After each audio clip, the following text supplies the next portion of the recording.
Welcome to Player Profiler News PrimeTime. I'm your host, Jake. You could follow me on Twitter, X, whatever you call it, at Louis Lewis 5. That's LEWYLEWIS and the number 5.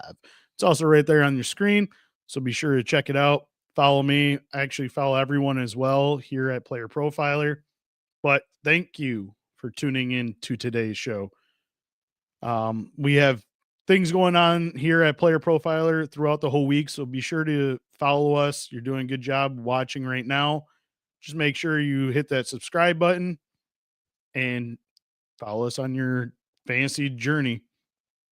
On today's episode, I will be covering news happening from around the league and giving you my second year breakout players. With that, let's get fantasy.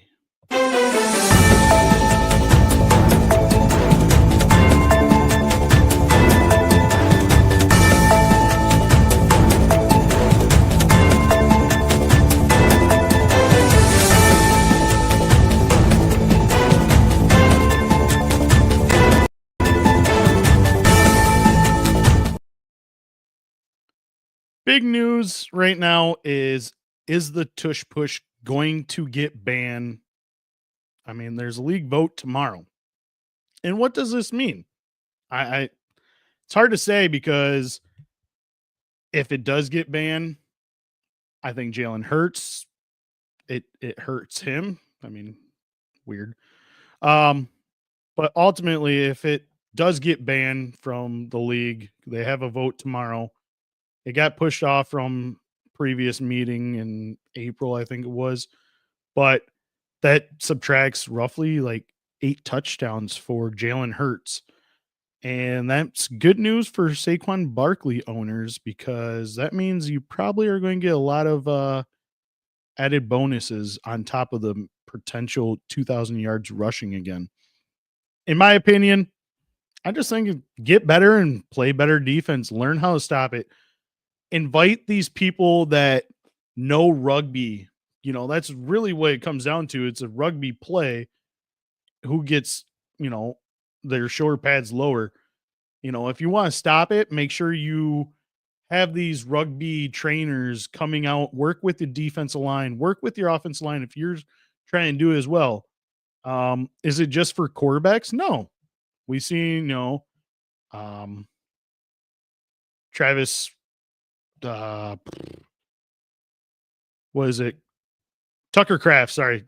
Tucker Kraft has been doing it, so Jordan Love doesn't get hurt. We've seen other players. I'm sure if it doesn't get banned, I'm calling it this year or right now that Tyler Warren will get 3 touchdowns by doing this. It's just going to be that simple. Just learn how to stop it yourself, and this way you can't complain about it. Ultimately, it's just part of the game. And I understand people are saying, oh, it's an injury risk. I don't really believe that, but that's just my thinking. Also, it sounds like right now Cam Ward and Will Levis are splitting QB1 reps during practice. We all know it's going to be Cam Ward. I mean, he got selected first overall. You can't tell me it's going to be other than that. I'm sorry. Will Levis, your time is done. These coaches, Callahan's playing for his job essentially. Like, you're not going to get anywhere if you're going to continue to let Levis play. You've seen it last year. He made a lot of good plays, but a lot of stupid plays. And you drafted Cam Ward for a reason because you want him to be the number 1 guy. And rightfully so. I don't blame Titans. He's the best quarterback in this draft. And I hope he proves it, especially in dynasty leagues. I have no shares of him personally, but in draft origins on Fast Draft, I have plenty of shares for him. Also, if you don't know what Fast Draft is, go ahead and download it. It's just so fun, always drafting. You don't even have to worry about your lineups. It's best ball tournament. If you use my promo code Lewis, you get dollar for dollar match up to $50 on your first deposit. That's code Lewis, Lewis. Other news, Kenny Pickett and Dylan Gabriel are taking quarterback 1 and 2 snaps currently at Browns OTAs. I don't know how, I understand Dylan Gabriel was third round pick.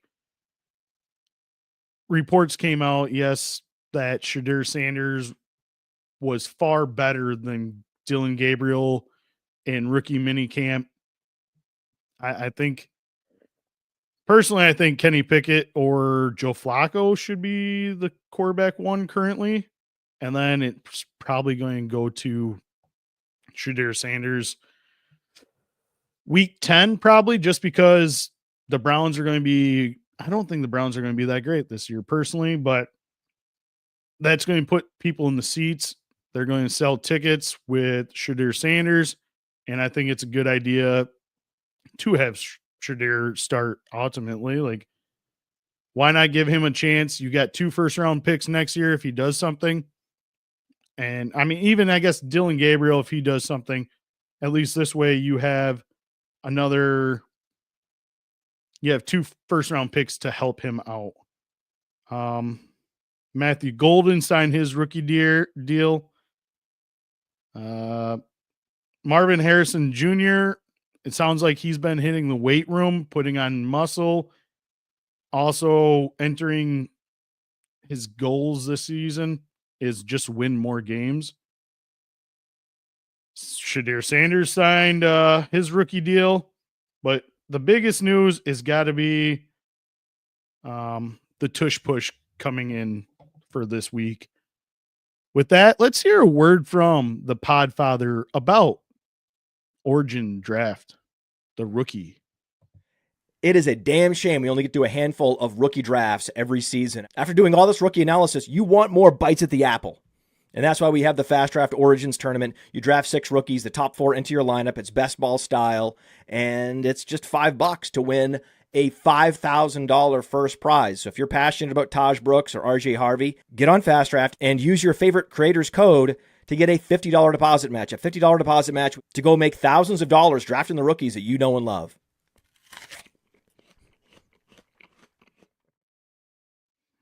Yeah, so go ahead and, like I said, add my promo code for your first deposit up to $50, dollar for dollar match. And that's code Lewis, Lewis. Let's get into my year 2 breakout players. I'm only going to name 1 for each position: quarterback, running back, wide receiver, and tight end. It's going to be a shorter episode. I personally just got off my real job. Long day, wet out all day, and I've been up since 5 o'clock this morning. Anyways, at quarterback position, I think it has to be Caleb Williams. After a challenging rookie season, Williams is set to lead a revamped Bears offense. You improved your offense line. Protecting him was the biggest mistake last year. They did not have, and they paid a price. I think he had 60 plus sacks last year, and they got that. They fired away their coach. Was it Matt Nagy last year? Just terrible coach. I said it right when they drafted Caleb Williams. You need an offensive-minded head coach. What do? They get the most sought-after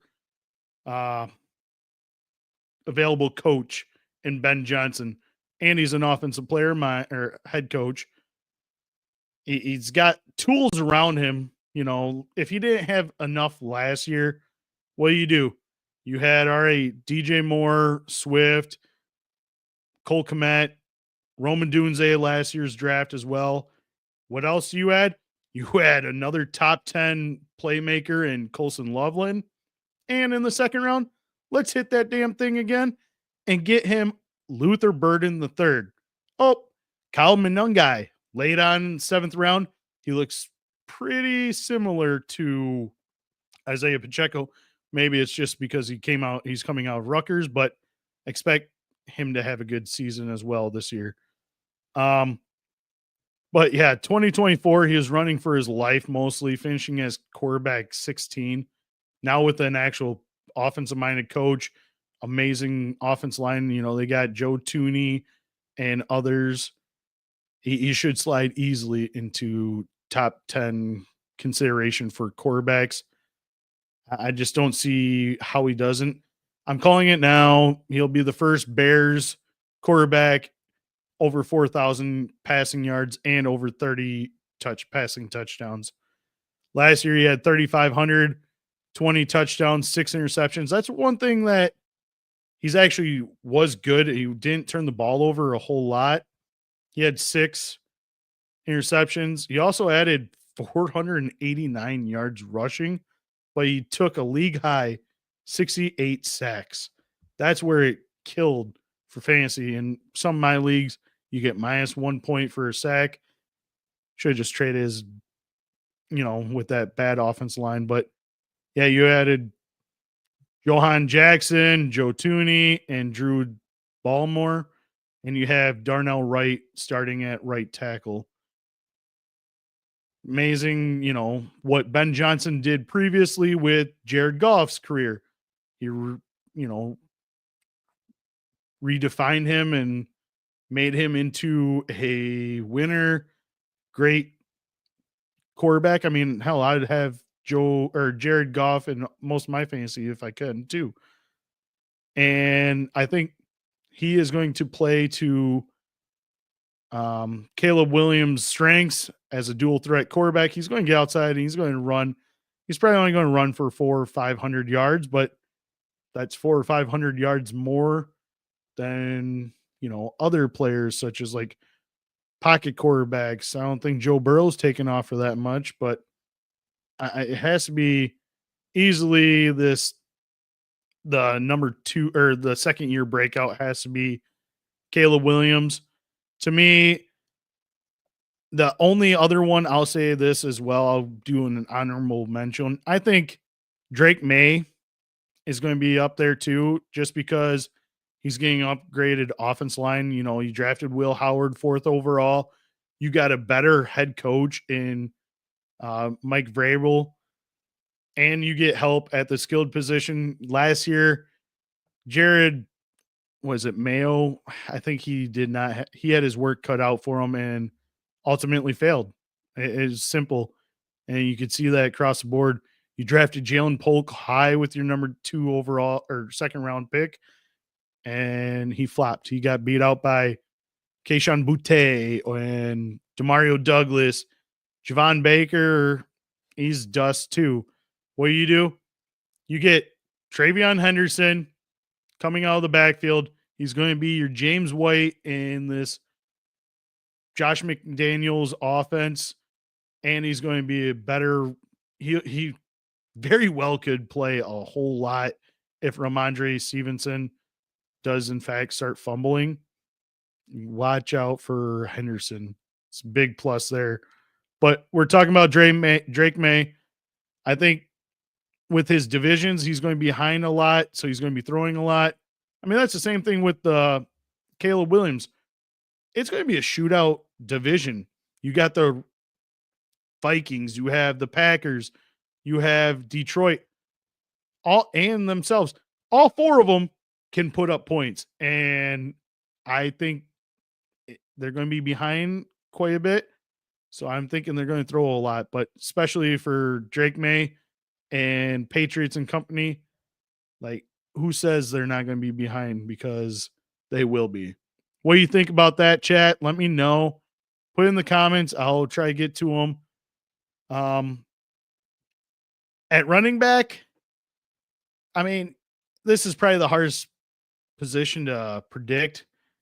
A breakout player, since they all pretty much flopped last year, besides Bucky Irving and Tyrone Tracy. I could sit here and say, yeah, Bucky Irving's going to have a good breakout. I think he already broke out last year, so I'm not considering him. Otherwise, he would be in the best second year back. But this is breakouts. He broke out last year.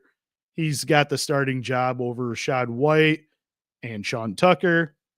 Tyrone Tracy, I don't think he's going to have a breakout year, especially now that Cam Scattaboo just got drafted by the Giants in the 4th round, and he had a fumbling issues. So I think they're going to give a lot of goal line work to Cam Scattaboo, especially because, I mean, hell, we've seen in the college playoffs, he can't be touched and can't be tackled. So with that, I'll say my honorable mention first is Trey Benson, just because I personally think this is a year that James Conner will not finish more than he will only appear in 10 games. I'm thinking James Conner. And so with that means a whole lot of volume for Trey Benson, but it's not guaranteed. So he's my honorable mention, being the runner up. My breakout prediction is going to be Braylon Allen. It's not because I'm a homer. I'm from Wisconsin. He came from Wisconsin. Actually, he's from Wisconsin. It just sounds like the new Jets regime isn't all that excited about Breece Hall at all. And I think it mostly involves his final year of his contract. And if they play him a crap ton, it's going to cost them a lot of money to try and re-sign him.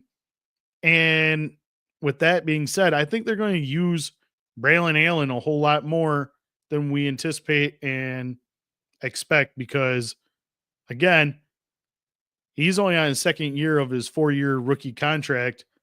Why would you not see what you got in a young guy compared to Breece Hall? I understand he's better, but I truly believe that Hall will be traded either before or during the season. A prime location for me would be the Chicago Bears. Who says no? DJ Moore for Breece Hall. DJ Moore goes to the Jets. They get a playmaker. DJ Moore goes back to his former teammate with Justin Fields.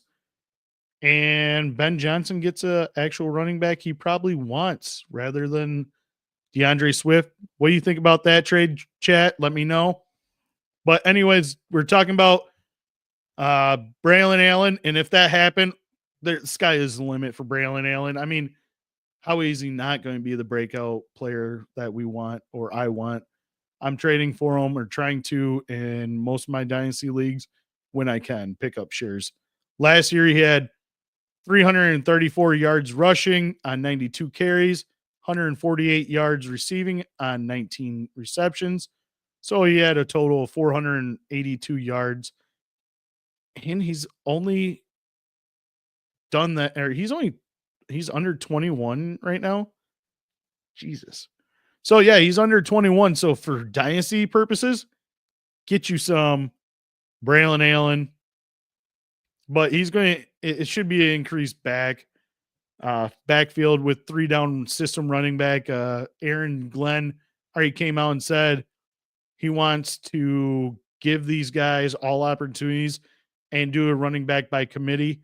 Allen's the biggest running back out of all of them. So that means goal line situations should be Allen's. And I just think Aaron Glenn wants to ground and pound this ball rather than throw it with Justin Fields. I mean, you only have one playmaker out there, and that is Garrett Wilson. You don't have anything else. I think last I looked at the depth chart, it was Alan Lazard and Malachi Corley, Garrett Wilson. Now with Mason Taylor as tight end, it only makes sense to have a great run game. And that's when you get yourself some shares of Braylon Allen. Let's move on to wide receiver. Originally, I did have the whole shebang of putting Caleb Williams and Roman Dunze into each other. But after breaking down Roman Dunze's role last year, yeah, it was limited. He still had 101 targets. Only caught 54 of them, but in this Ben Johnson's new offense, I could see his numbers going up. and there's no Keenan Allen there anymore. But I don't think he's going to have a big breakout compared to this wide receiver that they just traded the old number one receiver this offseason. The second number one receiver for this team was hurt last year with the torn ACL. So he'll be recovering. Who do you think it is? Let me know, chat. I'll just read some, early setbacks. This is going to be your clues for it. He missed 6 games due to a gunshot wound sustained in an off-field incident. His rookie record, or he recorded 31 catches, 400 yards, and 3 touchdowns in his first year.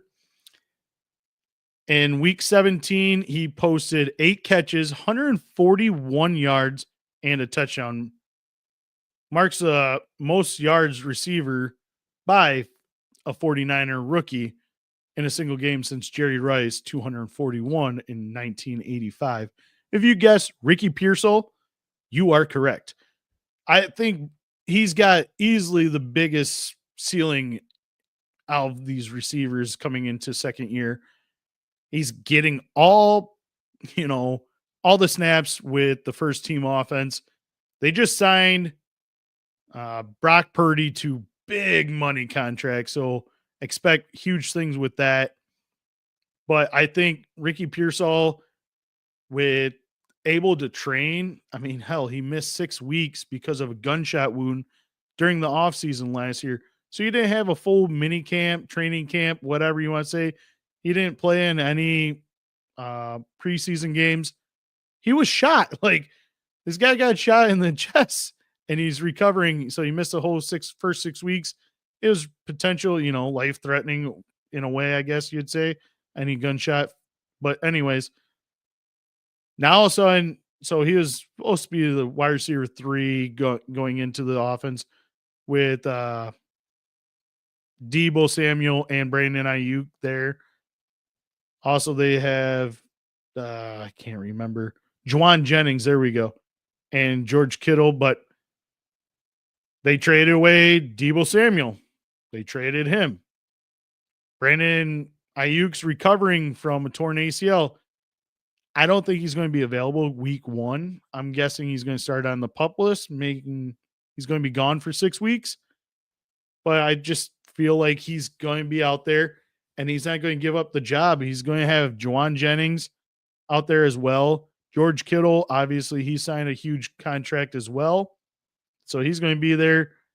But Pearsall's speed and agility aligns very well in Shanahan's scheme fit and his route running abilities. And we've seen toward the end of the year his yards after catch. Week 17, 8 catches, 141 yards. Looks like he's coming on and he can grow and develop. His route running is improved. Strength and conditioning.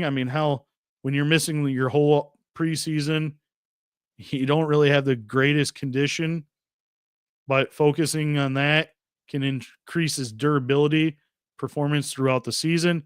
I think these are going to be huge factors contributing to Pearsall's breakout season, and I'm predicting this year he's going over 1,000 yards. Put it on the board. And like I said, honorable mention was Rome Odunze.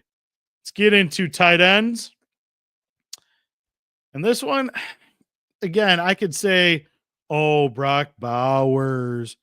Well, of course he's going to have a hell of a season. He's probably number 1, number 2 tight end in the whole league. He already broke out last year. He's not going to, I can't say him for a breakout because then it's just too predictable. My honorable mention is Jatavian Sanders, Panthers tight end. If he didn't, he could have had good numbers last year. Unfortunately, for that massive, dirty looking hit, he sustained a concussion. It's just unfortunate. I think he's going to have a good season this year in that offense with Bryce Young looking a whole lot better. Plus, they got T-Mac, I think, Tyrell McMillan, whatever he wants to get called. But I think the team's going to be surprising, to say the least. But my breakout prediction is Theo Johnson, Giants, tight end.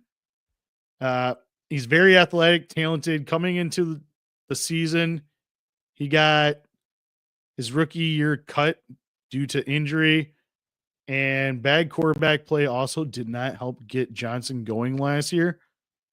He only had 29 catches, 331 yards, 1 touchdown over 12 games. His best game was 3 catches, 51 yards, and a touchdown. That is his best game he put out there as a professional so far. But with this depth chart, Daniel Bellinger entering his final year of his contract and not appearing to be the central part of this future for this Giant team, I think, Chris, was it Manhertz, is basically a blocker for this team. So it's not very competitive for Theo Johnson to come out and step up when you have Malik Neighbors coming across, running routes. You have Theo Johnson, a big physical, I think at the combine he ran very well. He's fast, physical. Can't find his statistics currently. But he just fits this offensive scheme. And I think Dayball is going to be maximizing his performance and to his strengths. I just have high hopes for him. I got him in a few of my dynasty leagues, and you never know if he starts building chemistry, not with current probably projected starter Russell Wilson, but Jackson Dart for future. I think Jackson Dart starts half this year because Dayball and company is playing for the jobs. So they're probably going to give him a little break, a little test. But ultimately, I just think overall he's going to be playing as in Jackson Dart. But looking back at Theo Johnson, he's a high upside tight end 2 with potential of finishing as top 12 tight ends, especially in leagues that reward catches or rewards yards after catch. But I think he's just overall a great physical play-to-play making ability tight end. Let me know what you guys think, chat. And let's get one more promo from the Podfather again.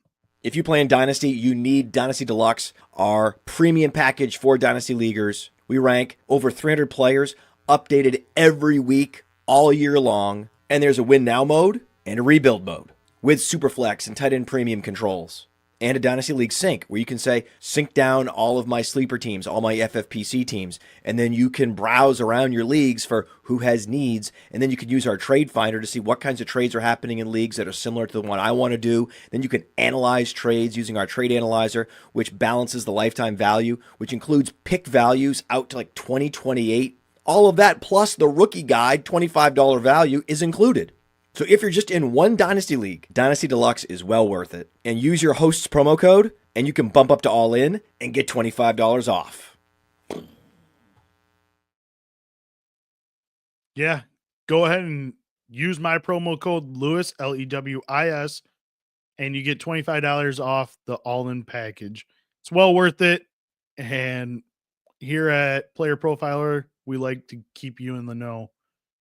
But with that, that is a wrap of today's episode of Player Profiler News PrimeTime. If you enjoyed the show, be sure to follow, subscribe,